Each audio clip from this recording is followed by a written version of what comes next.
সম্মানিত দর্শক, জিটিভির সাপ্তাহিক বিশেষ আয়োজন জি ডায়ালগে আপনাদের প্রত্যেককে স্বাগত জানাচ্ছি।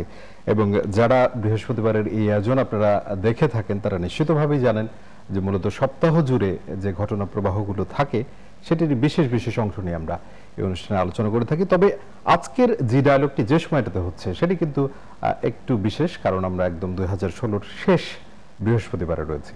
আগামী জি ডায়ালগ কিন্তু 2017 সালে হবে, সুতরাং আমরা 2016 সাল নিয়েই মূলত কথা বলতেই পারি ফিরে দেখা 2016। এবং আজকে আমাদের এই জি ডায়ালগে আমাদের ডাকে সাড়া দিয়ে যারা স্টুডিওতে এসেছেন তারাও তিনজন অত্যন্ত তরুণ এবং প্রতিশ্রুতিশীল রাজনীতিবিদ। সুতরাং রাজনীতির 2016ই হয়তো আমরা আলোচনার বিষয়বস্তু হিসেবে থাকবে। আপনাদেরকে পরিচয় করিয়ে দিচ্ছি। একদম ডানে রয়েছেন বিএনপি নেতা ও আইনজীবী ব্যারিস্টার পারভেজ আহমেদ, তারপরে রয়েছেন বাংলাদেশ ছাত্র ইউনিয়নের সাবেক সভাপতি শরীফুজ্জামান শরীফ, এবং তারপরে রয়েছেন বাংলাদেশ ছাত্রলীগের সাবেক সভাপতি বদিউজ্জামান সোহাগ। আপনাদের তিনজনকেই স্বাগত জানাচ্ছি আজকের জি ডায়ালগে। এবং যেমনটি ভূমিকাটা আমি বলছিলাম যে মূলত আপনারা তিনজনই অত্যন্ত জনপ্রিয় রাজনীতিবিদ আমরা বলতে পারি। তো সেই ক্ষেত্রে রাজনীতির যে 2016 যেভাবে শুরু হয়েছিল, আমি যদি শরীফুজ্জামান শরীফ ভাইকে দিয়ে শুরু করি, আপনি 2016-র উল্লেখযোগ্য বিষয়গুলো, আমি কিছু অ্যাডও করতে পারি, আপনি যদি শুরু করেন রাজনীতি কেমন ছিল 2016-তে একটু যদি আমরা ফিরে দেখি। এবং ধন্যবাদ দর্শকদেরকে। আমি একটু সংশোধন করে দেই যে আপনি যে তরুণ বলেছেন, আমাদের তিনজন না চারজনই এখানে তরুণ। জি জি জি। আপনি আমি রাজনীতির বাইরে, কিন্তু আমরা সেটে যারা বসে আছি চারজনই তরুণ। আমার দৃষ্টিতে 2016 সালে আপনি কয়েকটা জায়গায় যদি ভাগ করেন, আমাদের একটি বড় অর্জন হচ্ছে বাংলাদেশের সৃষ্টির সাথে বাংলাদেশের মুক্তিযুদ্ধকে আপনি মানে বিচ্ছিন্ন বা আলাদা করে ফেলা যাবে না। সেই জায়গায় বাংলাদেশের মুক্তিযুদ্ধের যে অঙ্গীকারের জায়গায় যেখানে একটি বড় অগ্রগতি আমাদের আছে, সেটি হলো যে আমাদের উপরে দীর্ঘদিনের যে একটি দায়বদ্ধতা ছিল, বিশেষ করে যুদ্ধ অপরাধীদের বিচারের ক্ষেত্রে আমরা একটি বড় অগ্রগতি সাধিত হয়েছে।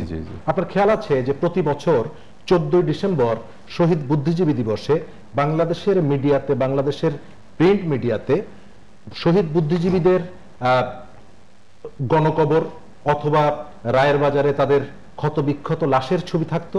একই সঙ্গে সেখানে আরেকটি নিউজ থাকতো, সেটি হচ্ছে যে বুদ্ধিজীবী হত্যার মূল অভিযুক্তদেরকে আমরা এখনো বিচার করতে পারিনি। এবারের বুদ্ধিজীবী দিবসের 14 ডিসেম্বরের যে জায়গাটা, সেখানে সেই নিউজটা নেই। অর্থাৎ এই জায়গায় বাংলাদেশের মুক্তিযুদ্ধের ক্ষেত্রে আমরা একটি আমাদের শহীদদের প্রতি যে আমাদের দায় ছিল, সেই দায়ের কিছুটা হলেও আমরা শোধ করতে পেরেছি। এটি একটি জায়গা। বাংলাদেশের প্রচলিত রাজনীতির ক্ষেত্রে আমাদের উত্থান এবং পতন দুটোই রয়েছে। তবে 2016 সালে সবথেকে আলোচিত যে জায়গাটি, সেটি হলো যে বাংলাদেশের আমাদের দীর্ঘ লড়াই সংগ্রামের মধ্য দিয়ে আমরা যে ভোটের অধিকারটুকু প্রতিষ্ঠিত করেছিলাম, সেই জায়গায় বাংলাদেশের বিভিন্ন নির্বাচন, বিশেষ করে স্থানীয় সরকার নির্বাচনগুলোতে আমরা যেটা দেখেছি, সেই জায়গা থেকে বা আমাদের যে অগ্রগতির যে ধারাটি, সেই ধারাটি আমরা রক্ষা করতে পারিনি। এবং ক্ষমতা পরিবর্তনের জায়গায় মূল যে জায়গায় নির্বাচন ব্যবস্থা, সেই নির্বাচন ব্যবস্থার প্রতি মানুষের যে আগ্রহের যে জায়গাটি, সেই জায়গাটি অনেকটাই আমরা পিছিয়ে এসেছি।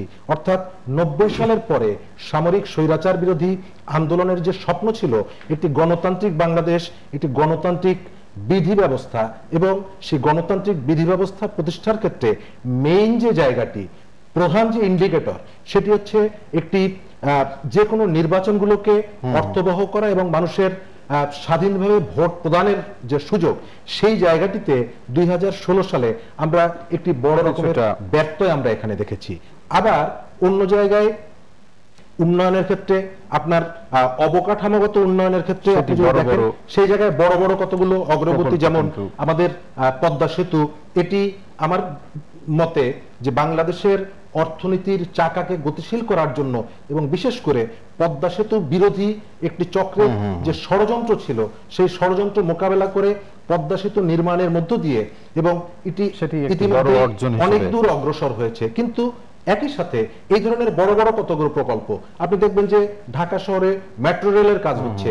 এই কাজগুলো করেছি, কিন্তু সুশাসনের জায়গায় দুর্নীতি জায়গায় বা এই জায়গায় আর্থিক প্রতিষ্ঠানগুলোর যে দুর্নীতির যে জায়গাগুলো, সেই জায়গাগুলোতে দুর্নীতি মুক্ত করার যে জায়গা, সেই জায়গায় আমাদের মনে হয় না যে আমরা খুব বড় অগ্রগতি সাধিত করতে পেরেছি। সেক্ষেত্রে বাংলাদেশ ব্যাংকের রিজার্ভের এই ধরনের অসংখ্য ছোট বড় আপনি অসংখ্য উদাহরণ দিতে পারবেন।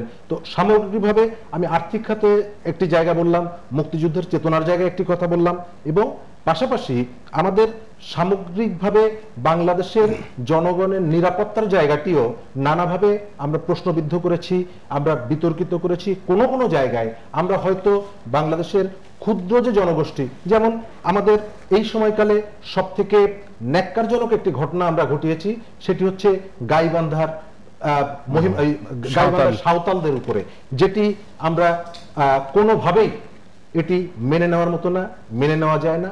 তারপরেও আমরা যেটি বলতে চাই যে সামনের নতুন বছর, আপনি যেটি বলেছেন যে এই অনুষ্ঠানটি আগামী বছর অনুষ্ঠিত হবে, নতুন আঙ্গিকে হতে পারে, এবং আগামী বছরের শেষ যে অনুষ্ঠানটি হবে সেই জায়গায় আমি যে ত্রুটিগুলোর কথা বললাম, সেই জায়গায় নিশ্চয়ই আমরা এই আশাবাদ ব্যক্ত করতে পারি যে এই ত্রুটিগুলোকে মুক্ত করে, এই ত্রুটিগুলোকে পেছনে ফেলে আমরা এমন একটি বাংলাদেশ সৃষ্টি করব যে বাংলাদেশের সাথে ওই যে মুক্তিযুদ্ধের শহীদদের স্বপ্নের বাংলাদেশ, সেই বাংলাদেশের জায়গায় আমরা এই বাংলাদেশকে নিয়ে যেতে পারব। শরীফুজ্জামান শরীফ, আপনাকে ধন্যবাদ। এবং শুরুতেই আসলে আশাবাদের জায়গা দিয়ে আসলে শুরু করলাম। আমরা যদি ব্যারিস্টার পারভেজ আহমেদ, পারভেজ ভাই আপনার কাছে যাই, সেটি হলো আমি একই প্রশ্নই আপনার কাছে সাথে যদি একটু আমি অ্যাডিশন করি, সেটি হচ্ছে যে 2016 সালে মোটামুটি ভাবে রাজনীতিতে নিরুত্তাপ একটা বছর, অর্থাৎ কোন রাজনৈতিক দলই, প্রধান রাজনৈতিক দল, প্রধান বিরোধী দল, তারা কিন্তু একটি জন্য সম্ভবত হরতাল করেনি। সেটি বাংলাদেশের জন্য এই জিনিসটাকে আপনি কি খুব পজিটিভলি দেখছেন কিনা? ধন্যবাদ আপনাকে। আমি জি টিভির দর্শক, জি ডায়ালগে যারা দেখছেন এবং উপস্থিত যারা আছেন সবাইকে শুভেচ্ছা জানাচ্ছি।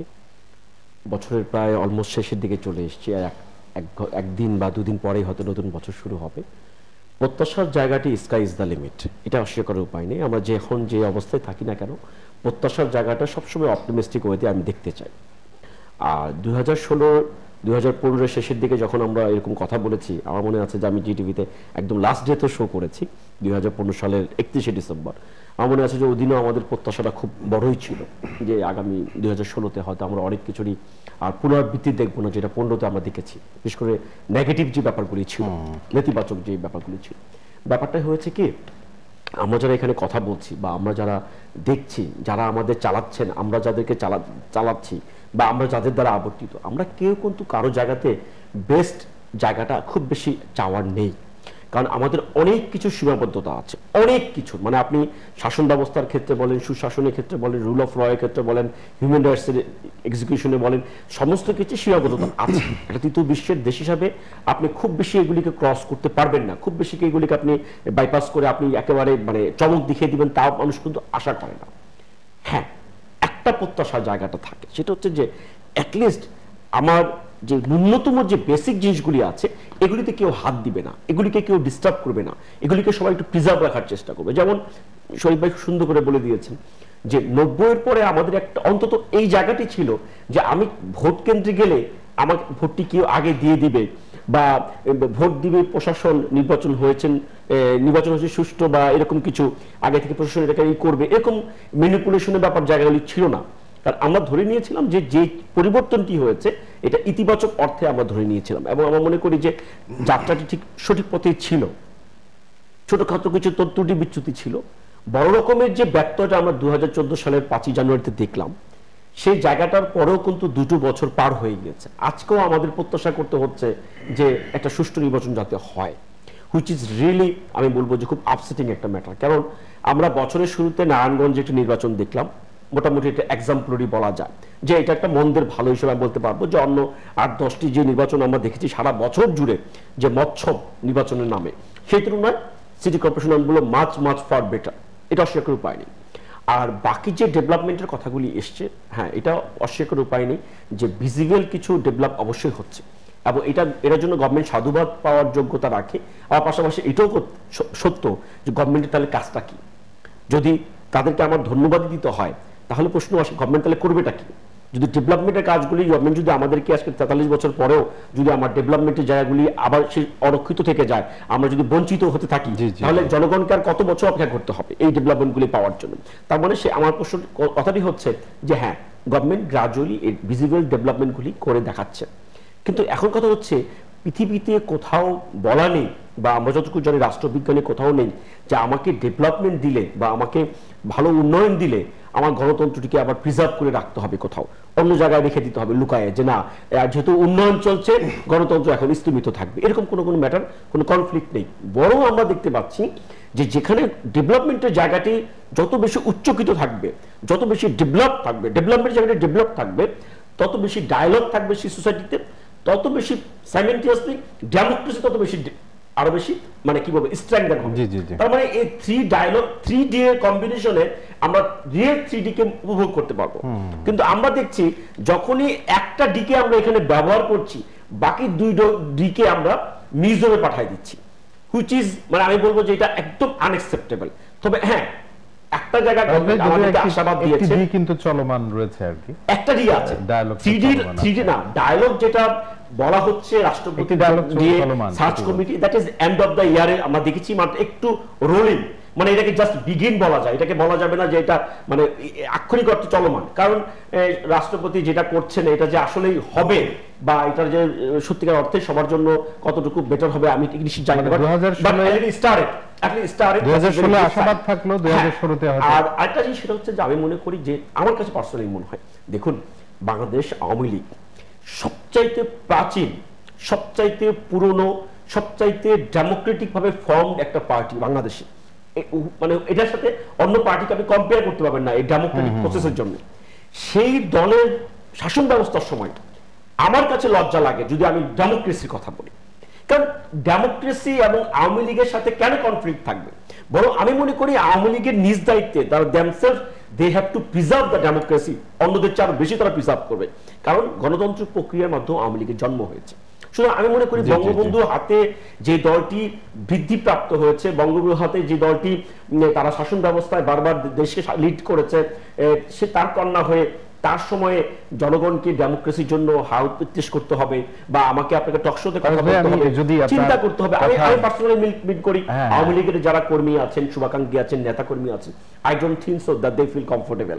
তো যদি আপনার কথাটি বুঝে থাকি সেটি হলো যে আওয়ামী লীগের আপনি ঐতিহ্যবাহী যে সংগঠন সেটির কথা বলছিলেন, সাথে সাথে আপনার হয়তো আশাবাদের জায়গাটাই অনেক ব্যাপক ছিল, সেখান থেকে হয়তো ওই পরিমাণ আশাবাদের জায়গা খুঁজে পাননি।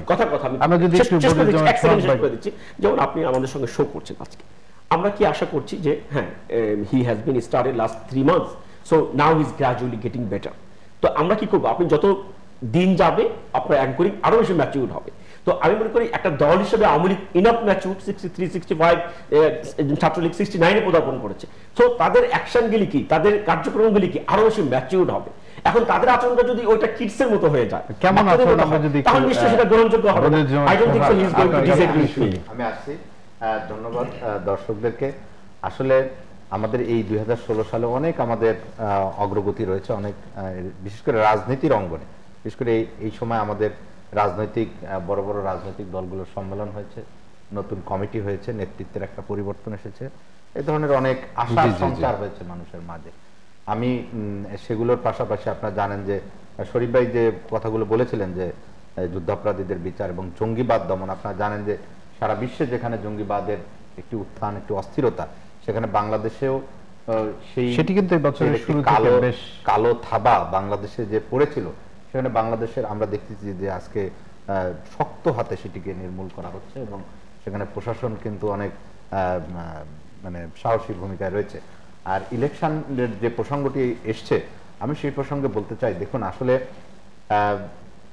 বাংলাদেশের সংবিধান অনুযায়ী বা আমরা যদি দেখি যে আমাদের আজকে ওয়ার্ল্ডের বিভিন্ন জায়গায়, আজকে আমরা যদি ভারতের কথা বলি, দেখুন গত 1 বছরে সেখানেও কিন্তু বিধানসভা এবং লোকসভার কতগুলো উপনির্বাচন হয়েছে, বিভিন্ন রাজ্যের বিধানসভা নির্বাচন হয়েছে, সেখানেও দেখুন যে ইলেকশন নিয়ে কিন্তু একটি মানে বিভিন্ন ধরনের বিতর্ক দেখা যায়। হ্যাঁ, কিন্তু ওই দেশের গণতান্ত্রিক চর্চায় তারা কিন্তু ইলেকশন কমিশনকে তারা সেখানে অ্যাটাক করছে না।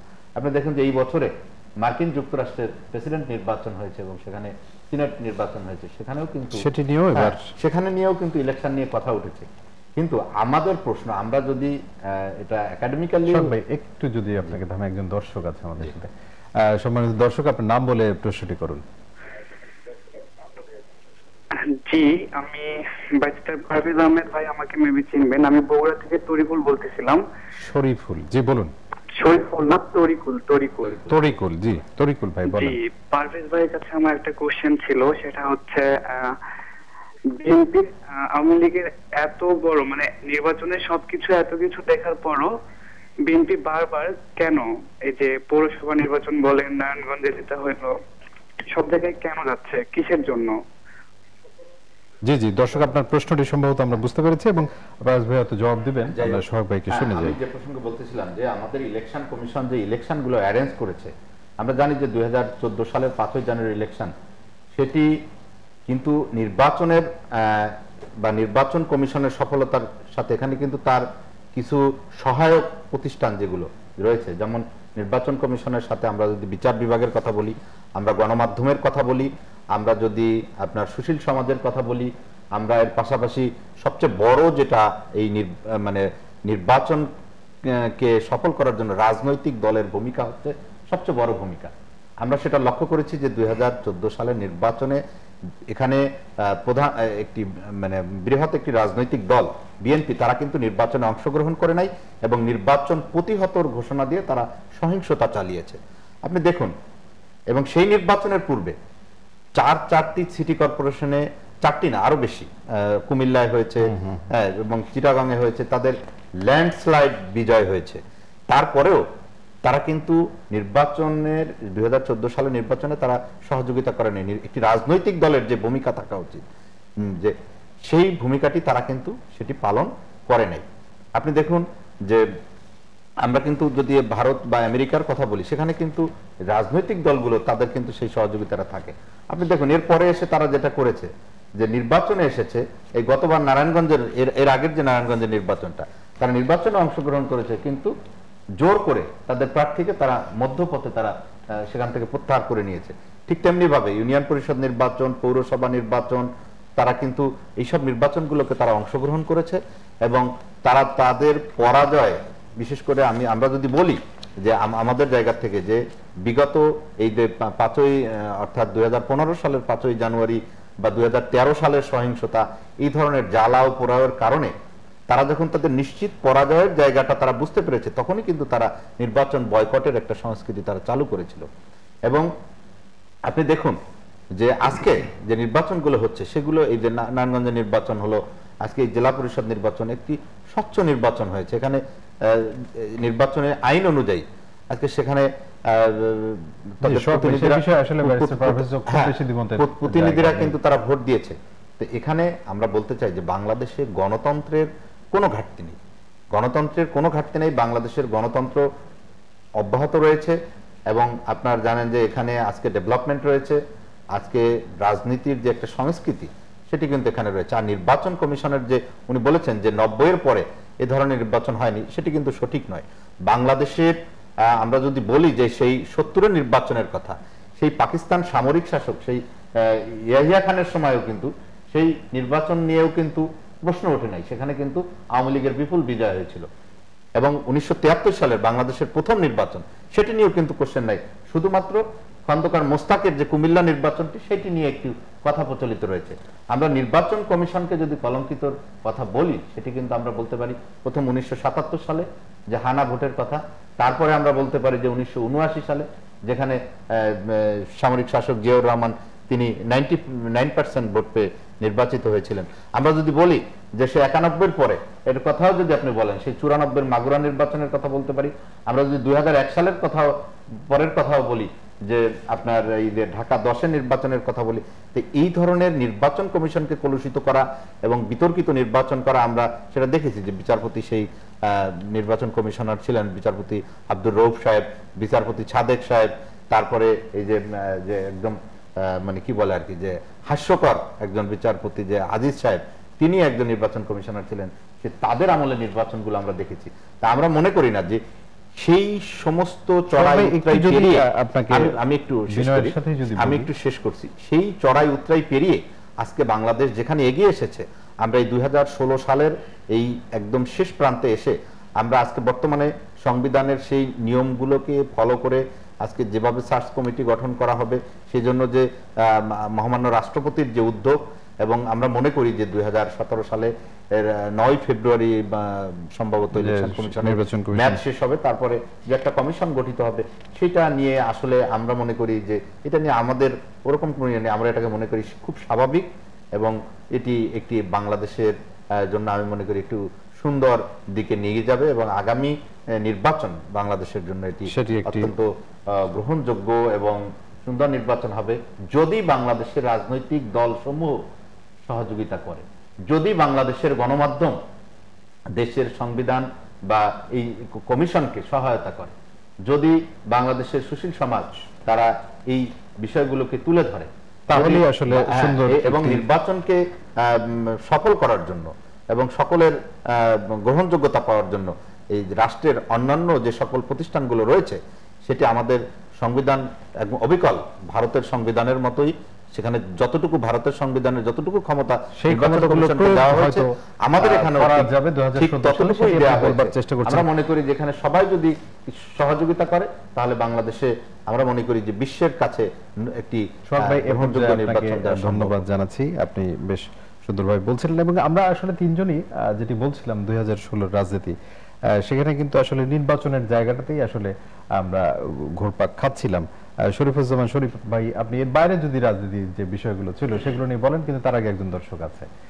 সম্মানিত দর্শক, আপনার নাম বলে প্রশ্নটি করুন। জি জি, শুনতে পাচ্ছি। ওয়ালাইকুম সালাম। আমি রাঙ্গামাটি থেকে মারুফ বলছিলাম। জি মারুফ ভাই বলেন। আমি ব্যারিস্টার বিএনপি নেতা ব্যারিস্টার উনি শুনছেন, আপনি বলুন। জি, আমি ওনার নিকট ওনাকে প্রথমেই ধন্যবাদ জানাতে চাচ্ছি যে উনি বঙ্গবন্ধুকে স্বীকার করে নিয়েছেন যে উনি বঙ্গবন্ধু শেখ মুজিবুর রহমান। জি, আর কিছু আমার বলবেন? প্রশ্ন যে আমাদের বর্তমান প্রেসিডেন্ট যে সংলাপ চালাচ্ছে নির্বাচন নিয়ে, ওনারা কি এটা কোন প্রেসিডেন্টের সিদ্ধান্ত মেনে নেবেন কিনা? এটি আমার মনে হয় প্রশ্নটি মিস্টার প্রফেস বুঝতে পেরেছেন। আমরা একটু শরীফ ভাইকে শুনে যাই। আচ্ছা, যদি আমরা নির্বাচনের বাইরে রাজনীতিটা কেমন ছিল সেটি যদি আমরা একটু মূল্যায়ন নির্বাচনের বাইরে রাজপথের যে আপনি যেমনটি বলছেন, উত্তপ্ত কিছু রাজনীতি, নির্বাচন হয়তো সেইভাবে বিতর্কের ঊর্ধ্বে তো ছিলই না, হ্যাঁ। আবার কিছু নির্বাচন যেমন নারায়ণগঞ্জ সিটি কিন্তু কর্পোরেশন, সেটি একটা বিষয় আপনাকে খেয়াল রাখা দরকার, সেটি হচ্ছে যে আমাদের একটা মাইন্ড সেটআপ হচ্ছে যে নির্বাচনে সরকার যদি পরাজিত না হয়, সরকারি দলের প্রার্থী যদি পরাজিত না হয়, তাহলে সেই নির্বাচন নিরপেক্ষ হয়নি। এই ধরনের একটি মাইন্ড সেটআপ আমাদের আছে। আমি কুমিল্লার নির্বাচনে বিএনপি থেকে বহিষ্কৃত নেতা জনাব সাক্কু সাহেব তিনি নির্বাচিত হলেন, এবং আমরা দেখলাম যে সকালবেলায় বিএনপির পক্ষ থেকে আপত্তি তোলা হলো নির্বাচন নিয়ে, বিকেলবেলায় আবার অভিনন্দন জানানো হলো। অর্থাৎ আপনি নির্বাচন কমিশনে যখন আপনার পক্ষে যাচ্ছে, তখন আপনি তার পাশে দাঁড়াচ্ছেন। আপনাকে নির্বাচন কমিশনকে কাজ করার সুযোগটা দিতে হবে। আমাদের দেশের নির্বাচন কমিশনের যতটুকু ক্ষমতা আছে, এই ক্ষমতাটুকু যদি প্রয়োগ করতে পারত, তাহলে বাংলাদেশের নির্বাচনের এখনকার যে আপত্তিগুলো রয়েছে সেটি অনেকাংশে, আপনি যেটি বলছিলেন যে যদি প্রয়োগ করা যেত, আসলে সেই প্রয়োগ করার ক্ষেত্রে অন্তরায়গুলো কি? অন্তরায় হচ্ছে প্রথমত নির্বাচন কমিশনকে রাজনৈতিক দলের সহযোগিতা করতে হবে। আমি যেটা বললাম যে কুমিল্লা নির্বাচনে যখন তারা বিজয়ী হলো, তখন গোপনে গিয়ে তাদেরকে অভিনন্দন জানালেন, মিষ্টি খাওয়ালেন।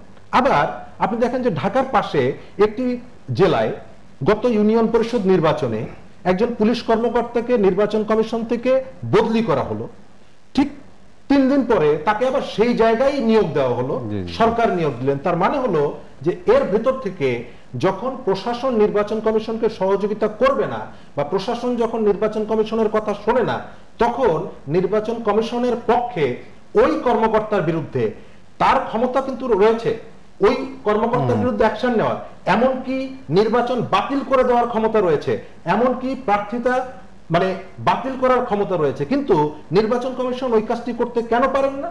পারেন না এই কারণে যে ওই কর্মকর্তা জানেন যে আমার পেছনে প্রশাসন আছে, আমার পেছনে সরকার আছে, আমার পেছনে রাজনৈতিক দল আছে, আমাকে যদি বদলি করা হয় 3 দিন পরে আমি এই জায়গাটায় ফিরে আসবো। দ্বিতীয়ত হচ্ছে আপনি এর যেটা দেখলেন, এই যে স্থানীয় সরকার বিশেষ করে জেলা পর্যায়ে জেলা পরিষদ নির্বাচন, সেটি বিস্তারিত আলোচনা যদি আসে, আমি আইনের ধারা অনুযায়ী আমাদের সেই সুযোগ আমাদের নাই, সুযোগ নেই। আপনি দেখেন যে আমাদের ট্র্যাজেডিটা কত বড়, যে আমাদের সংসদ সদস্যরা তাদের প্রধান কাজটা হচ্ছে আইন প্রণয়ন করা, তারা আইন প্রণয়ন করবেন, কিন্তু দুর্ভাগ্যের জায়গা, লজ্জার জায়গা হচ্ছে এটা যে বাংলাদেশের জাতীয় সংসদের স্পিকারকে ফ্যাক্স বার্তা পাঠাতে হয়, ইমেইল পাঠাতে হয় জেলায় জেলায়, যে সংসদ সদস্যরা তোমরা ঢাকায় ফিরে আসো, জেলা পরিষদ নির্বাচনে তুমি হস্তক্ষেপ করো না। অর্থাৎ একটা জেলা পর্যায়ের জেলা নির্বাচন কর্মকর্তা বা রিটার্নিং অফিসার, তিনি নির্বাচনের পরে ওই এমপি সাহেবের ধমক শুনে তাকে কিন্তু সেখানে চাকরি করতে হয়। ফলে ওই রিটার্নিং অফিসার বা ওই ডিসি বা ওই টিওনোর পক্ষে সামনের দিকের কথা চিন্তা করে হয়তো তার পক্ষে সম্ভব না ওই এমপি সাহেবকে এলাকা থেকে ফেরত পাঠিয়ে দাও। কিন্তু এমন একটি অবস্থা আমরা তৈরি করেছি, অর্থাৎ এই জায়গাটায় নির্বাচন কমিশনের যতটুকু ক্ষমতা আছে সেটুকে প্রশ্নবিদ্ধ করার জন্য আমাদের রাজনীতিবিদ এবং রাজনৈতিক নেতারা কখনো কখনো এমন কতগুলো আচরণ করে বসেন, এমন কতগুলো কাজ করে বসেন। সরকার দলের মাননীয় সাধারণ সম্পাদক আওয়ামী লীগের, উনিও কিন্তু বিষয়টিকে আমলে নিয়েছেন এবং তিনি কিন্তু আসতে বলেছেন, একদম অস্বীকার কিন্তু করেননি, উনি অস্বীকার করেননি। এবং তিনি একাধিকবার আমরা পত্রিকায় যেটা দেখেছি, গণমাধ্যমে যেমনটি এসেছে, তার কথাও কিন্তু তাদের দলের অনেক এমপি সেটা শোনে নাই, অমান্য করেছে। আমার মনে হয় যে এই জায়গাটায় এবং এই কার্যক্রমের ভেতর থেকে আপনি নির্বাচন কমিশনকে যেমনি ভাবে প্রশ্নবিদ্ধ করছেন, একটি সাংবিধানিক প্রতিষ্ঠান, নির্বাচন কমিশন কিন্তু সরকারি কোনো প্রতিষ্ঠান না, এটি একটি সাংবিধানিক প্রতিষ্ঠান। সেই সাংবিধানিক প্রতিষ্ঠানের কর্তৃত্বকে আমাদের কিছু পার্লামেন্ট মেম্বার সেটিকে চ্যালেঞ্জ করছে।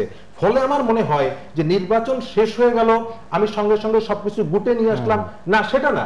যেহেতু স্পিকার মহোদয় কনসার্ন এবং তিনি জানেন যে এই এমপিরা আইন অমান্য করছে, আমার মনে হয় যে নির্বাচন কমিশনেরও উচিত এই ধরনের সংসদ সদস্য যারা জেলা পরিষদ নির্বাচনেও এই ধরনের আইনের ব্যত্যয় ঘটিয়েছে, নির্বাচন কমিশনকে চ্যালেঞ্জ করেছে, তাদের বিরুদ্ধে পদক্ষেপ নেওয়া। রাজনৈতিক দলের দুটো বড় কাউন্সিলের কথা এখানে আলোচনা এসেছে, এটি শরীফুজ্জামান শরীফ ভাইয়া, এই মুহূর্তে বোধহয় আমাদের সেই সুযোগ নেই, আমাদের একটা বিরতির সময় হয়েছে এবং সাথে একজন দর্শকও আছেন। সম্মানিত দর্শক, আপনার নাম বলে প্রশ্ন করুন। হ্যালো। জি, হ্যালো, আসসালামু আলাইকুম। ওয়ালাইকুম সালাম।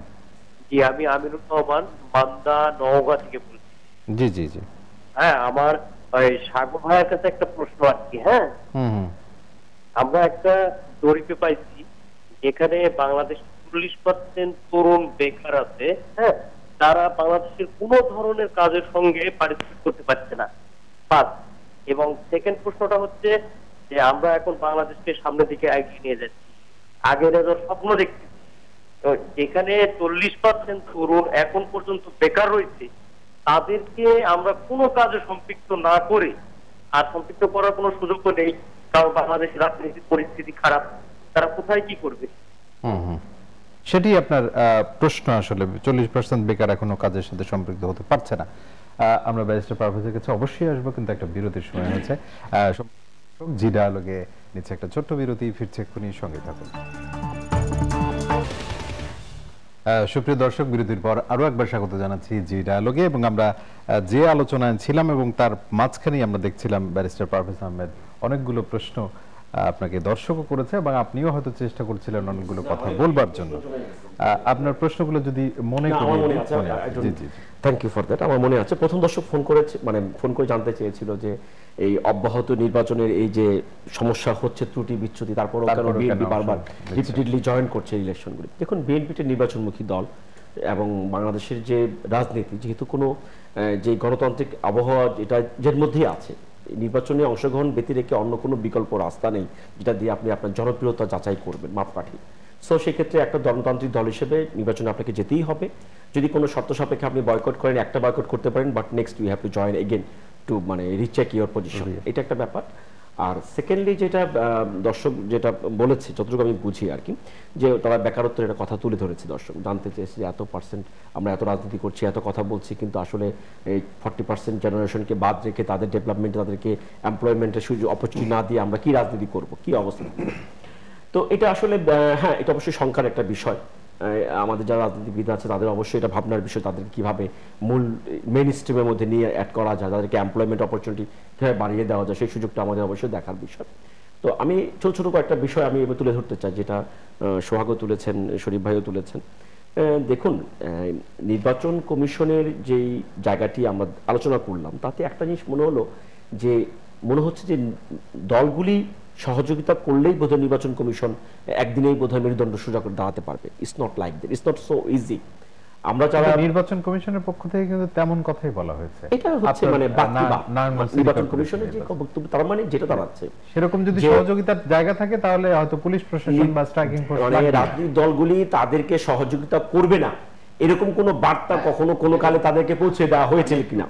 সিটি কর্পোরেশন একটুখানি সিটি কর্পোরেশন, সংসদ নির্বাচন, হ্যাঁ সংসদ নির্বাচনের যে কথাটি আসছে এই কথাটা আমি তুলতে চাই না, আর কারণ দর্শকরা জানে, কারণ একই কথা চব্বিশ হয়ে যাবে, সোহাগও জানে, হয়তো ইচ্ছে করে বাইপাস করে গেছে। যেই নির্বাচন কাঠামো তখন বিদ্যমান ছিল বাংলাদেশের তৎকালীন রাজনৈতিক প্রেক্ষাপটে, শুধু বিএনপি না কোন দলের পক্ষেই এটা একটা মানে জাস্ট একটা আত্মহননের মতো, সুইসাইডাল ওই নির্বাচনে যাওয়া। তো আওয়ামী লীগ যেহেতু রুলিং পার্টি ছিল, ড্রাইভিং সিটে ছিল, so they join that election. বাংলাদেশের 38টি যে নিবন্ধিত দল আছে এর মধ্যে 8টি ব্যতি রেখে বাকি 30টিও সে নির্বাচন বর্জন করেছিল। কি কারণে করেছিল, করাতে খারাপ হয়েছে না ভালো হয়েছে নিয়ে আমি কথা বলতে চাচ্ছি না। শরীফ ভাইয়ের যে mother party Bangladesh communist party, তারা কিন্তু সেই নির্বাচনটি বর্জন করেছিল।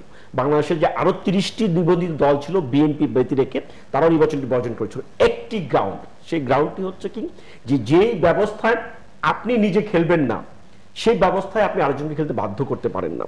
তৎকালীন যে সিচুয়েশন ব্যবস্থা ছিল, ওই নির্বাচন ব্যবস্থা বাংলাদেশ আওয়ামী লীগ যদি তখন অপোজিশন থাকতো তাহলে তারাও সেই নির্বাচনটি জয়েন করতো না। এটা আমরা সবাই জানি, সবাই বুঝি, এবং এটা বোঝার মতো, এটা বুঝতে হলে আমাকে রকেট সায়েন্টিস্ট হতে হবে না, এটা আমরা সবাই মোটামুটি ধরেই নিয়েছি। আর আরেকটি কথা বলেছেন, আগেকার নির্বাচনের কথা বলেছেন, আমি অত আগে যেতে চাই না, 73 নির্বাচন যেতেই চাচ্ছিলাম না, আবার 70 যেতে চাচ্ছিলাম না। আমরা যদি একটা সাম্প্রতিক কালেও দেখি, আমরা যদি 16-র মধ্যে ঘুরপাক খাই, আমরা যেই নির্বাচন ব্যবস্থা দেখেছি এটাকে যদি ইলেকশন বলা যায় কোনোভাবে, তাহলে সিলেকশনের জন্য আলাদা আবার শব্দ চয়ন করতে হবে। যদি আপনি এটাকে বলেন এটা ওয়ান সোর্স অফ ইলেকশন, নামটা আমি দিলাম, তাহলে আপনার সিলেকশন নামটাকে চেঞ্জ করে অন্য নাম দিতে হবে, এটা সবাই বলে। তা এখন কথাটি হচ্ছে, তাহলে অপশনটা কি, আমরা কিভাবে এগোবো? আমরা কি বারবার মুখ থুবড়ে পড়ে যাব?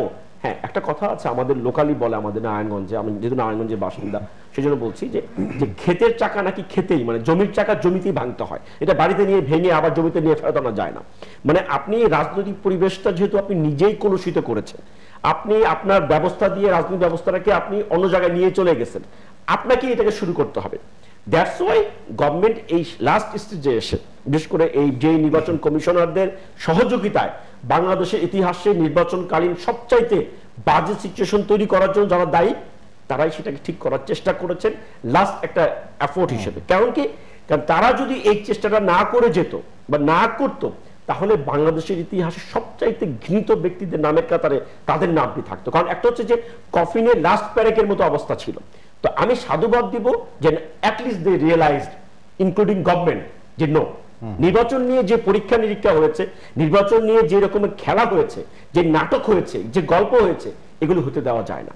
সো এটা গভর্নমেন্টের জন্য একটা বড় রকমের রিয়েলাইজেশন, যার জন্য নারায়ণগঞ্জে আমরা সেটব্যাক দেখতে পেয়েছি। সবাই আজকে আমরা কেন সবাই আজকে আমরা আলোচনা করছি Narayanganj is a good example, কেন বলছি? বিকজ আমরা দেখেছি যে সবার কালেকটিভ এফোর্টে একটা ভালো নির্বাচন হয়। তার মানে কি, আপনি যখন কাউকে বাইপাস করবেন, ইন্টেনশনালি করবেন। আর আমার কথা হচ্ছে কি, নির্বাচন কমিশন, এই কথা বলছি, কোন একটা রাজনৈতিক দলের অসহযোগিতার কারণে পারে নাই, সেটার জন্য আলটিমেটলি দায়ী কে হতে পারে? গভর্নমেন্ট। কেন বলছি? গভর্নমেন্ট হচ্ছে দু রকমের ফাংশন। একটা হচ্ছে যে government itself is a big, সবচেয়ে স্ট্রং একটা পার্টি এখানে। আর সেকেন্ড হচ্ছে গভর্নমেন্টের সঙ্গে যারা রুল করে, that means present party, government ruling party, তারা হচ্ছে আরো বিগ স্টেক হোল্ডার। আর বাকি যারা আছে তারা হচ্ছে দুধ ভাত। এটা বাংলাদেশের রাজনীতির বাস্তবতা। কারণ কি, আপনি যদি 51% ভোটে জয়ী হন তাহলে আপনি অল। আর যদি 1% 50% ভোট পান, আপনি 49% ভোট পান, 2% 1% ভোটে হেরে যান, আপনি zero. This is called in our politics. এটা আপনাকে মানে আমরা আসলে নির্বাচনের জায়গা থেকে বেরোতেই পারছি না। আমি যদি আপনাকে খুব স্পেসিফিক ভাবে একটা প্রশ্ন করি, যেটি আসলে আমার জানার অনেকক্ষণ ধরেই ইচ্ছা হচ্ছিল, সেটি হলো 2016 সাল নিয়ে আমরা মূলত কথা বলছি। 2016 সালে বিএনপির রাজনীতি কেমন ছিল আপনার মূল্যায়ন? 2016 সালে শুনুন আমি বলি আপনাকে, ওইটা যে কথা বললাম, দুটো জিনিস মানুষের রাজনীতি, একটা হচ্ছে মানে চেয়ার মেক্স ম্যান পারফেক্ট।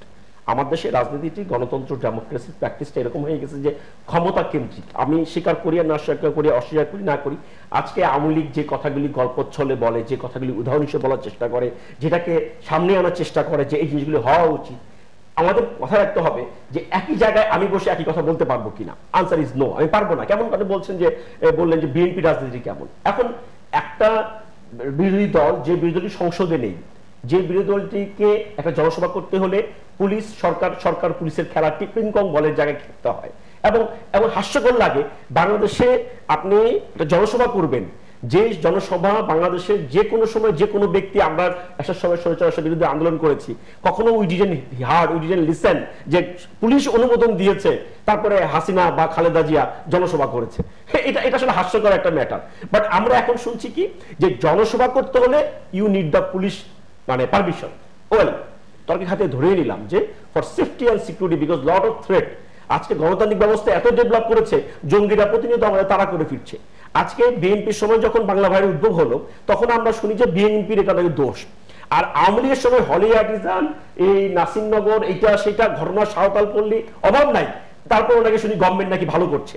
তো এগুলি হচ্ছে মনে করেন অনেক প্রতিবন্ধকতার কারণেই আসলে বিএনপি খুব বেশি, যদি একটা বিএনপির কাউন্সিল হয়েছে 2016 সালে। এখন দেখেন এই কাউন্সিলের কথাটা আপনি বলছেন, এক সেকেন্ড শেষ করে দিচ্ছি। কাউন্সিলের কথাটা যখন আমরা পজিটিভলি ধরি, তখন দেখেন এই কাউন্সিল করতে না দেওয়ার জন্য গভর্নমেন্ট কত রকমের ব্যবস্থা নিয়েছে। আজকে আওয়ামী লীগ যখন কাউন্সিল করে সরদুদ্দানে, কোনো অনুমোদন দেখি না পুলিশের কাছ থেকে, কোনো অনুমোদন লাগেও না, শূন্যকে অনুমোদন নিয়েছে। আর বিএনপির অনুমোদন হবে কি হবে না, ইঞ্জিনিয়ার ইনস্টিটিউট বলে যে 20 গজ, তারপর বলে 30 গজের মাইক লাগানো যাবে, মাইকের আওয়াজ 4টার আগে নেমে যেতে হবে। মানে গল্পরও তো সহস্র এক আরব্য রজনী আমরা পড়েছি। আমি শেষ করে দিচ্ছি। সেই সহস্র এক আরব্য রজনী পড়তে হলেও তো সেটার একটা কাব্য গাথা লাগবে। আমরা উইথাউট চেইন এমন গল্প শুনি আজকাল, যে জিনিসগুলি আমার কাছে ভয় লাগে, যে এই একই জিনিসগুলি, একই প্র্যাকটিসগুলি, একই গল্পগুলি, একই কথাগুলি যদি খোদা না করে কোনো কারণে যখন গণতান্ত্রিক ব্যবস্থা, শাসন ব্যবস্থা যদি আমরা বিশ্বাস করি, it could be change any time, বিষয়টা বিশ্বাস করতে হয় আমাদেরকে। যদি একই অবস্থা হয়, হোয়াট উইল বি দ্য এই আওয়ামী লীগের অবস্থা কি হবে? আমরা কি তখন কি বিএনপি পার্টি হিসেবে আমরা কি বলবো যে আওয়ামী লীগের প্রতিটি জিনিস আমরা ফলো করে তাদের কাছ থেকে শিখে আমরা একই জিনিস প্র্যাকটিস করবো? তাহলে হয় উইল বি দ্য ডেমোক্রেসি। তখন সোহাগ বলবে ডেমোক্রেসি নাই। তার বক্তব্যে একটা কথা স্পষ্ট করেছেন যে সকল রাজনৈতিক দলের সহযোগিতায় বাংলাদেশে নিরপেক্ষ নির্বাচন সম্ভব, তার বক্তব্য থেকে প্রমাণিত হয়েছে। আপনার দেখুন যে আজকে তারা যেটা বলছেন যে ক্ষমতায় যাওয়ার জন্য, যেটা বললেন যে, এবং একটি রাজনৈতিক দলের কালচার হচ্ছে যে নির্বাচনে অংশগ্রহণ করা, বা একটি গণতান্ত্রিক দলের কালচার হচ্ছে নির্বাচনে অংশগ্রহণ করা, কিন্তু ওনরা সেই নির্বাচনকে বর্জন করে ওনরা যে সহিংসতার পথ বেছে নিয়েছিলেন, সেখানে তারা ব্যর্থ হয়ে আজকে তাদের যে এই উপলব্ধি, এটি আমি তাদেরকে সাধুবাদ জানাই, কারণ তার বক্তব্যে এটি আজকে আমরা প্রমাণিত। প্রশ্নটি আমি জুড়ে দেই যে সরকারি বিভিন্ন প্রতিবন্ধকতার কারণেই বিএনপি 2000 সালে রাজনৈতিক কর্মকাণ্ড খুব বেশি পরিচালনা করতে পারে না, এমনটি আমরা কিন্তু আভাস পেলাম। এটি ঠিক নয়, এটি ঠিক নয়। কারণ হচ্ছে যে তারা বাংলাদেশের রাজনীতিটাকে এমন একটি পর্যায়ে নিয়ে এসেছেন। তারা কিভাবে নিয়ে এসেছেন আপনারা দেখেছেন, যে হরতালের নামে গাড়ি পোড়ানো, বা এই যে পেট্রোল বোমা নিক্ষেপ করা, বা এই যে ককটেল নিক্ষেপ করা, এই যে সহিংসতা, তারা আজকে রাজনৈতিক কর্মীরা যে মাঠে নামবে, সেই যে তাদের কর্মীরাই আজকে বিভ্রান্ত হয়েছে যে আমরা তো একটি মানে শান্তিপূর্ণ প্রতিষ্ঠানে নামতে গেলেও আজকে তারা এই ঘটনাগুলোর সাথে জড়িত হয়ে গেছে। যে অনেক তাদের দলের মধ্যে অনেক ভালো কর্মীরা থাকলেও তারা কিন্তু তাদের এই সহিংস কর্মসূচির কারণে তারা সাফার করেছে। হ্যাঁ, এই কারণেই আজকে তারা আজকে ইতিমধ্যেই স্বীকার করেছেন যে নির্বাচনে অংশগ্রহণ করা একটি রাজনৈতিক দলের উচিত, এবং সেটি তারা না করে তারা যে বাঁকা পথে তারা এগোতে চেয়েছিলেন সেটি তারা বুঝতে পেরেছেন। এটি তাদের আত্ম উপলব্ধি হয়েছে, এবং আমি মনে করি যে আজকে এই যে একজন তরুণ প্রশ্ন করেছেন যে বাংলাদেশের এত পার্সেন্ট 40%-এর বেশি যুবক বেকার। দেখুন আজকে বাংলাদেশের এই বেকার তো নিরসনের জন্য আজকে বাংলাদেশে যে কর্মসংস্থান সৃষ্টি করার জন্য প্রথম যে আমাদের শর্ত সেটি হচ্ছে আমাদের এখানে বিদ্যুৎ যে পাওয়ার জেনারেট করা, এবং কারণ এখানে ইন্ডাস্ট্রি করতে হলে, এখানে কর্মসংস্থান সৃষ্টি করতে হলে পাওয়ার জেনারেট করতে হবে, এবং এই সরকার এটিকে চ্যালেঞ্জের হিসেবে নিয়েছিল। এবং আপনারা জানেন যে সেই মাত্র 15,000 মেগাওয়াট, আজকে 3,500 মেগাওয়াট বিদ্যুৎ থেকে আজকে 15,000 মেগাওয়াট বিদ্যুৎ আজকে বাংলাদেশে উৎপন্ন হচ্ছে। তাই আজকে বাংলাদেশে শিল্প কলকারখানা হচ্ছে, বাংলাদেশে আজকে দেখুন যে হিউজ ডেভেলপমেন্ট হচ্ছে, সেখানেও কিন্তু আজকে দক্ষ আজকে কর্মী নিয়োগ করা হচ্ছে। আপনি বিস্ময়, বাংলাদেশে আজকে যেভাবে আমাদের দক্ষ কর্মীর কিন্তু অভাব রয়েছে। আজকে আমাদের দেখেন যে ডেভেলপমেন্ট গুলো হচ্ছে, যে রেলওয়ের বা আমাদের যে পদ্মা সেতু, সেখানে দেশের বাইরে থেকে শ্রমিক আসছে, হ্যাঁ, এবং আমাদের যে নতুন নতুন ইন্ডাস্ট্রি হচ্ছে, যে সেখানে আমাদের এখন পাওয়ার সাপ্লাই দিতে পারলেই সেখানে কর্মসংস্থান সৃষ্টি হবে। এবং সরকারি চাকরিতে আপনি দেখুন যে আমি এই খুব সম্প্রতি অর্থাৎ 1 বছর হলো ছাত্রলীগের দায়িত্ব নিয়েছি, বিশ্ববিদ্যালয় ছেড়েছি। আজকে আমরা গর্ব করে বলতে পারি যে এই সরকারের আমলে যে আজকে পাবলিক সার্ভিস কমিশন সহ সকল নিয়োগ পরীক্ষা আজকে স্বচ্ছতার ভিত্তিতে হচ্ছে, যেখানে মেধাবীরা আজকে চাকরি পাচ্ছে রিটেন পরীক্ষার মাধ্যমে, সেখানে কোনো ধরনের প্রভাব বিস্তার করা হচ্ছে না। এবং আজকে তথ্য প্রযুক্তির উন্নয়নের কারণে বাংলাদেশে যে স্বচ্ছতা ফিরে এসেছে, বাংলাদেশে যে দুর্নীতি হ্রাস পেয়েছে তথ্য প্রযুক্তির উন্নয়নের কারণে, আজকে বাংলাদেশের যে বিভিন্ন ক্ষেত্রে আপনি টেন্ডারিং সিস্টেম বলেন বা বিভিন্ন সরকারি ক্রয় বিক্রয়ের ক্ষেত্রে যে স্বচ্ছতা ফিরে এসেছে, সেটি আমরা গর্ব করতে পারি। এবং আজকে মেধাবীরা এবং প্রকৃত যারা বিজনেসম্যান বা প্রকৃত যারা মেধাবী শিক্ষার্থী, তারা আজকে সবকিছুতে বাংলাদেশে তার যে নাগরিক সুবিধা সেটি তারা আজকে ভোগ করতেছে। আপনি দেখুন এই ঢাকা সিটিতে আজকে কতটুকু ডেভেলপমেন্ট হয়েছে। আজকে আমাদের সমস্যা আছে, সেই সমস্যাগুলো সমাধান করার জন্য আমাদের সরকারের পক্ষ থেকে যথেষ্ট আন্তরিকতা রয়েছে, উদ্যোগ রয়েছে। আপনারা জানেন যে এই সরকারের আমলে যে আমাদের ল্যান্ড বাউন্ডারি আমরা সেখানে ভারতের সাথে মীমাংসা হয়েছে, আমাদের সমুদ্র সীমা বিজয় হয়েছে। বাংলাদেশ এখন অপার সম্ভাবনার দেশ। বাংলাদেশ আজকে বিশ্বের বিস্ময়। আমরা বিশ্বাস করি যে 2016 সালের এই প্রান্তে দাঁড়িয়ে যে আমাদের যে টার্গেট, যে সেই আমাদের স্বাধীনতার সুবর্ণ জয়ন্তীতে বাংলাদেশ হবে আমাদের এই সাবকন্টিনেন্টের যে স্বপ্ন জাতির জনক বঙ্গবন্ধু শেখ মুজিবুর রহমান দেখেছিলেন, যে এটি হবে এই সাবকন্টিনেন্টে হচ্ছে যে একটি গেটওয়ে হবে, এশিয়ার গেটওয়ে হবে বাংলাদেশ।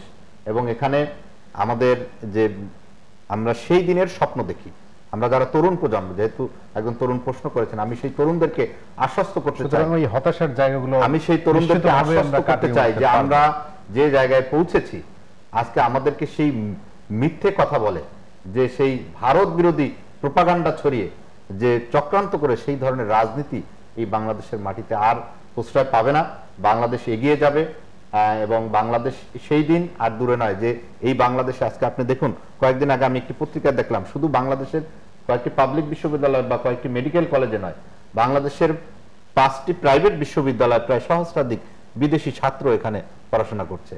বাংলাদেশ হবে সেই বাংলাদেশ যেখানে সারা বিশ্ব থেকে এখানে মানুষ আসবে এবং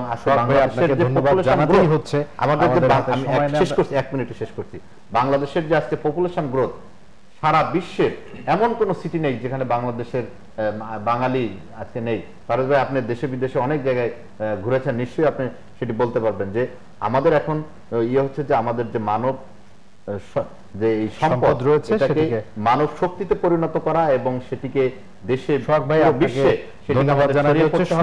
তাহলে আমরা আমাদের কাঙ্ক্ষিত লক্ষ্যে পৌঁছতে পারবো। উন্নয়নের ব্যাপারে তো আমাদের আসলে খুব বেশি দ্বিমতের জায়গা নেই, কিন্তু আসলে সব রাজনৈতিক দলের অংশগ্রহণের যে জায়গাটি সেটিও কিন্তু অত্যন্ত গুরুত্বপূর্ণ। আপনি এই জায়গা দিয়ে যদি শেষ করেন আজকে। আচ্ছা, আমি শেষ করার আগে আমি জাস্ট একটি তথ্য দেই পারভেজ ভাই সংশোধনের জন্য। 90 সালে আমরা এরশাদ বিরোধী আন্দোলনে আমরা তখন কর্মী, 90-এর শেষ দিকে, তখন পর্যন্ত কিন্তু সভা সমাবেশের জন্য পারমিশন লাগতো না। এখন ঢাকায় যে পারমিশনটা নিতে হয়, এই প্রক্রিয়াটি বিএনপির সময় চালু হয়েছিল। আব্দুল মতিন চৌধুরী তিনি এটি চালু করেছিলেন এবং সেটি এখন পর্যন্ত সেই সুবিধাটা এই সরকারও ভোগ করছে এবং বিএনপিকে সভা সমাবেশ করতে দিচ্ছে না, সেইগুলো আমরা জানি। এই খালটা, এই গর্তটা বিএনপি নিজে কেটেছিল এবং সেই গর্তের মধ্যে বিএনপি এখন পড়েছে। তবে আমরা চাই না যে সভা সমাবেশ, এটি সাংবিধানিক অধিকার, এটিকে আপনি পুলিশ দিয়ে বা প্রেস নোট দিয়ে এটিকে আপনি বন্ধ করে রাখবেন। আপনি যে জায়গাটি বলেছেন সেটি হচ্ছে যে বাংলাদেশের অপার সম্ভাবনা রয়েছে এবং বাংলাদেশের সবথেকে বড় শক্তি হচ্ছে বাংলাদেশের তরুণরা, এবং বাংলাদেশের তরুণদের সাথে প্রতিবেশীদের তরুণদের একটি পার্থক্য আপনি দেখেন যে 2015 সালের 16 ডিসেম্বর সোহরাওয়ার্দী উদ্যানে যেখানে পাকিস্তানি বাহিনী আত্মসমর্পণ করেছিল, সেখানে যে সময়ে বাংলাদেশের লাখ লাখ তরুণ হাত উঁচিয়ে একটি অসাম্প্রদায়িক ধর্মনিরপেক্ষ শোষণমুক্ত বাংলাদেশ গড়ার স্বপ্ন দেখে, ঠিক সেই মুহূর্তে পাকিস্তান, যে পাকিস্তান থেকে আমরা যুদ্ধ করে পাকিস্তানকে পরাজিত করেছি, সেই 2015 সালের 16 ডিসেম্বর বিকেল বেলায় পাকিস্তানের একটি সেনা নিয়ন্ত্রিত স্কুলে জঙ্গিদের সাথে বাচ্চাদের জীবন রক্ষার জন্য পাকিস্তানি সেনাবাহিনী যুদ্ধ করে। বেসিক ডিফারেন্স হচ্ছে এটি। বাংলাদেশের যে সম্ভাবনার যে জায়গাটি, এখানে যদি আপনি সুশাসন নিশ্চিত করতে পারেন, বাংলাদেশের সম্ভাবনার যে জায়গাটি, একজন তরুণ সে একজন অসৎ ব্যবসায়ীর মতো ব্যাংক থেকে, বেসিক ব্যাংক থেকে 400 কোটি টাকা, 3000 কোটি টাকা লোপাট করে নেওয়ার স্বপ্ন একজন তরুণ দেখে না। সে স্বয়ং সম্পন্ন হতে চায়, আত্মনির্ভরশীল হতে চায়, পরিশ্রমের মধ্য দিয়ে সততার সাথে নিজের মেধাকে কাজে লাগিয়ে। আপনি যদি তাকে নীতিগত সহযোগিতা করেন, তার সামনে যে ব্যারিয়ারগুলো রয়েছে সেই ব্যারিয়ারগুলো যদি আপনি সরিয়ে নেন, তাহলে ওই তরুণ আপনার যে স্বপ্নের বাংলাদেশ, আপনার যে আকাঙ্ক্ষার বাংলাদেশ, সেই বিনির্মাণে এই তরুণই হবে প্রধান শক্তি। সুতরাং যুদ্ধ করবে। সুতরাং এই তরুণদেরকে ওই জায়গাটা নিয়ে যেতে হলে, এবং একই সঙ্গে উন্নয়নের যে জায়গাটি, আমি গত বছর একটি লেখা পড়ছিলাম ভারতের অর্থনীতিবিদ রতন খাসনবিশের, তিনি সেখানে বলেছিলেন যে ভারত বিকশিত হচ্ছে, কিন্তু ভারতের ভিতরে দুটো ভারত, ধনীর একটি ভারত, গরিবের একটি ভারত। আমাদের এখানকার অর্থনীতি বিকশিত হচ্ছে, কিন্তু বাংলাদেশে কিন্তু বৈষম্য বাড়ছে, গ্রামের সাথে শহরের বৈষম্য, একজন মানে তরুণের সাথে তরুণের বৈষম্য। এই বৈষম্যের জায়গাটি যদি আপনি বন্ধ না করতে পারেন, কমিয়ে না আনতে পারেন, তাহলে আপনার ওই যে কাঙ্ক্ষিত জায়গায় আপনি যেতে পারবেন। শরীফুজ্জামান শরীফ, আপনাকে ধন্যবাদ। ব্যারিস্টার পারভেজ আহমেদ, আমাদের একদমই সময় নেই, আপনি 10 সেকেন্ড। এরকম ব্যাপারটা হচ্ছে এরকম কি, আসলে আমরা যাই আলোচনা করি, যেভাবে জিনিসটা দেখার চেষ্টা করি কিনা, যেটা সোহাগ বললো, শরীফ ভাইও বললেন, শরীফ ভাই অবশ্য অনেক জায়গায় বিস্তৃত আলাপ করেছেন। আমি খুব স্পেসিফিকলি বলি, আচ্ছা, এই মধ্যে যেটা জিনিসটা আমাদের করণীয় সেটা হচ্ছে যে আমরা কিন্তু একটা জিনিস বুঝে ফেলেছি যে মানে সবার পার্টিসিপেশনটাই হচ্ছে একটা বেটার থিংসের দিকে আমাদের এগিয়ে যাওয়া। তো পার্টিসিপেশন যদি সবার হয়, ইনক্লুসিভ হয়, এটা টেস্ট কিন্তু আমরা পেয়েছি, যেটা নারায়ণগঞ্জের নির্বাচনে আমরা দেখলাম। সো আমাদের একটা প্রত্যাশা থাকবে যে এই টেস্টটাকে আমরা যদি একটা স্ট্যান্ডার্ড ধরি, যে এটা হচ্ছে আমাদের একটা মিনিমাম টেস্ট, তাহলে অবশ্যই সবার লক্ষ্য থাকবে এই টেস্টটাকে আরো ডেভেলপ করা। তো আমি মনে করি যে সরকার যারা আছে, নির্বাচন কমিশন যারা আছে, অপোজিশন যারা আছে, গেজেটের বাইরে যারা আছে, ইনক্লুসিং যারা ভোট কম বেশি যাই পান না পান, সবাই মিলে অন্তত একটা সার্বজনীন একটা বাস্তবসম্মত নির্বাচন পদ্ধতি আমাদের চালু করতে হবে, যেটার জন্য প্রতি 5 বছর পর পর গভর্নমেন্টকেও থ্রেটে থাকতে হবে না, অপোজিশনকেও ভাইবেল অবস্থা তৈরি করতে হবে না যে আমাকে যদি উইনিং ইনস্টিটিউশন তৈরি না করি তাহলে আমি ক্ষমতা দিতে পারবো না। এই যে আরো তিরোহিত হওয়া উচিত, কারণ স্বাধীনতার এত কথা আমরা বলছি, এত উন্নয়নের কথা বলছি, অথচ ট্রান্সফরমেশন অফ পাওয়ারের জায়গাটাকে মানে আনসিকিউরড অবস্থা দেখে। শরীফ, আপনাকে ধন্যবাদ, এবং বদিউজ্জামান সোহাগ, আপনাদের তিনজনকে অসংখ্য ধন্যবাদ আজকের আলোচনায় অংশ নেবার জন্য। এবং সম্মানিত দর্শক, আপনাদেরকে বিশেষভাবে ধন্যবাদ যারা এই আলোচনায় ফোন করে আমাদের সাথে সংযুক্ত হয়ে আপনার মতামত এবং প্রশ্ন আমাদের সঙ্গে শেয়ার করেছেন। আগামী পর্ব দেখবার আমন্ত্রণ জানিয়ে সবাইকে শুভরাত্রি।